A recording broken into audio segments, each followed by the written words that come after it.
que surgiu essa paixão, esse estudo aí pela ufologia? Em que momento que isso aí entrou na sua vida? É difícil para a gente contextualizar quando você tem uma vida inteira com esse tipo de fenômeno envolvendo tua vida, né? Então, não tem um tempo. Muitas vezes, quando você faz um curso superior, eu me formei em tal curso e começou ali a minha caminhada dentro de tal curso no ensino superior. Mas, no meu caso, eu comecei a ter experiências na minha infância. Né? Tanto eu quanto a Mariel tivemos experiências quando éramos crianças, com um fenômeno transcendente, e aos poucos isso foi se aprofundando na nossa vida e a gente foi compreendendo com maior profundidade, maior amplitude também, conforme as experiências iam acontecendo. Então, em resumo, né, eu com 5 para 6 aninhos de idade, morava em Ponta Grossa, aqui perto, né, meu pai era oficial do Exército, morávamos perto do quartel, e eu e o meu irmão na frente ali, brincando na frente da casa, e de repente meu irmão começou a ter um fenômeno tipo uma catalepsia, caiu, ficou assim, uma convulsão, uma coisa muito estranha, ninguém soube direito o que era. E eu, uma criança, eu olhei, me assustei, ele era mais velho que eu, e ele olhando para cima. Quando eu tiro meus olhos dele e olho para cima, tinha como se fosse uma máquina em cima da gente. Tanto que nós falamos que tinha um trator gigante em cima das nossas cabeças. E era um trator, aquela coisa metálica, pesada, aparentemente pesada, e ela girava em cima da gente. Um giro constante. Eu não sabia o que fazer naquela hora, porque quando eu vi aquela trator voando, que é uma coisa muito exótica para uma criança, eu olhei para o meu irmão e em volta da gente tinham várias criaturinhas pequenininhas que eu chamei de esqueletinhos.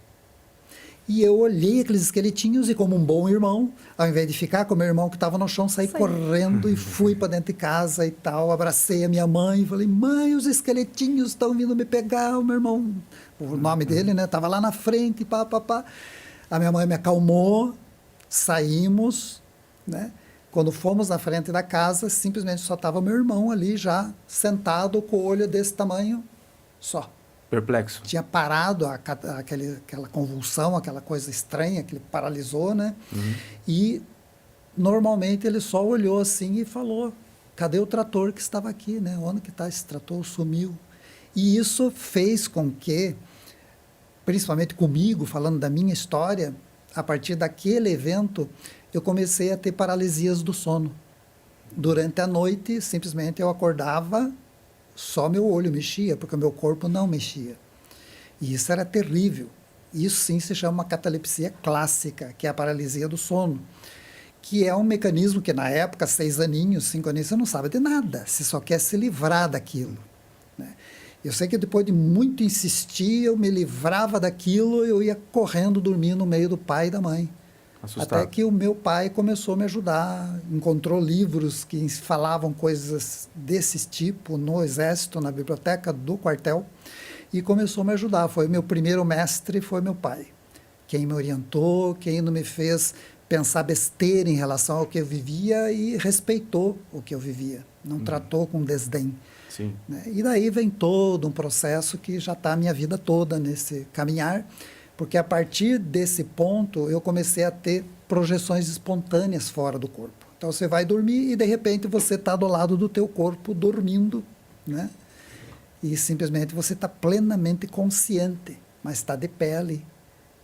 E aí tem toda uma caminhada. Bom, só aqui você já percebeu que foi um resumo de tudo aquilo que a gente vai falar.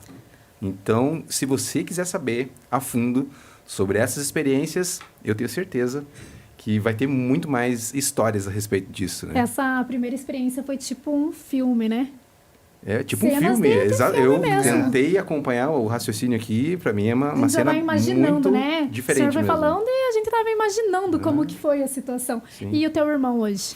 O meu irmão, hoje, ele não mora mais em Guarapuava, né? Ele é arquiteto e tal, está morando em Santa Catarina. E até hoje, quando a gente se reúne com a família, a gente lembra dos eventos que nós passamos juntos, né? Que ele se tornou meu companheiro. A gente, mesmo tempo de estudante, daí fazendo faculdade lá em Santa Catarina, a gente fazia nossas saídas para ver as luzes, para ver as Ele coisas também no se céu. aprofundou em estudar um pouquinho sobre, então. Exatamente. E a Prof. Mari? Então, eu tive também umas experiências na minha infância, né? Só que assim, eu tinha aqui uns 9 aninhos por aí, uns 9, 10 aninhos, e apareceu no jardim, na época a gente morava no sítio da nossa bisavó, uma esfera metálica brilhando ali à plena luz do dia. Não era a esfera de Buga, que depois a gente... Tá aqui pra gente falar sobre isso também. Era maior, muito mais longe, assim. Eu não me lembro bem a distância.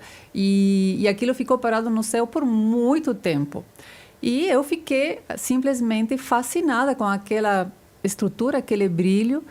E eu sempre brinco, né? Na época nós não sabia nada de espiritualidade, de energias, do que seria uma espécie de iluminação. E eu sempre brinco que nesse momento eu tive uma experiência de iluminação infantil, porque eu fiquei em êxtasis, sabe? Muito presente, muito feliz. E o que é isso? Como se eu tivesse lembrado de alguma conexão. E a partir disso, lógico, eu entrei em casa, fui chamar a minha mãe, meus irmãos, venham, saiam que tem um... E eu me lembro, eu acho que um estava assistindo a TV, outro estava estudando, minha mãe estava na cozinha, ninguém deu muita atenção. E eu acabei, né, voltei lá no jardim e a esfera continuava lá. E eu, naquela alegria, pedi assim, insisti, quem que está ali? Eu sabia que não era algo só artificial, tinha alguém lá e eu fiquei muito, muito interessada e foi uma experiência incrível porque nesse momento eu tive minha primeira prática espontânea de projeção mental. É uma experiência que você mistura também uma projeção astral com projeção mental, onde eu entrei em contato com 2 seres que estavam dentro dessa nave e a gente começou a ter um diálogo muito profundo.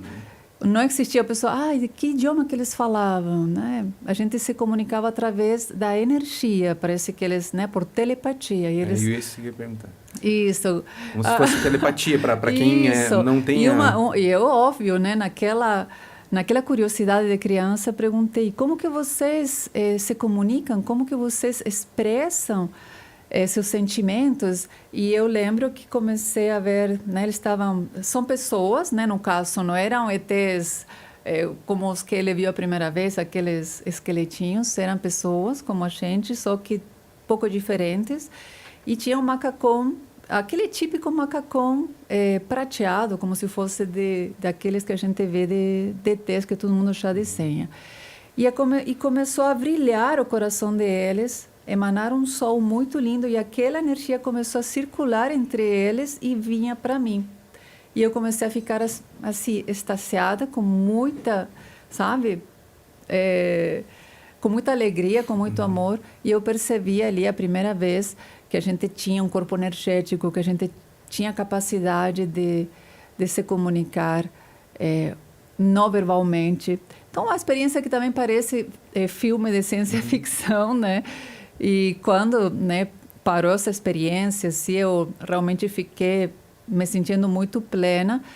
E no decorrer desse primeiro contato, também comecei a me interessar pela espiritualidade.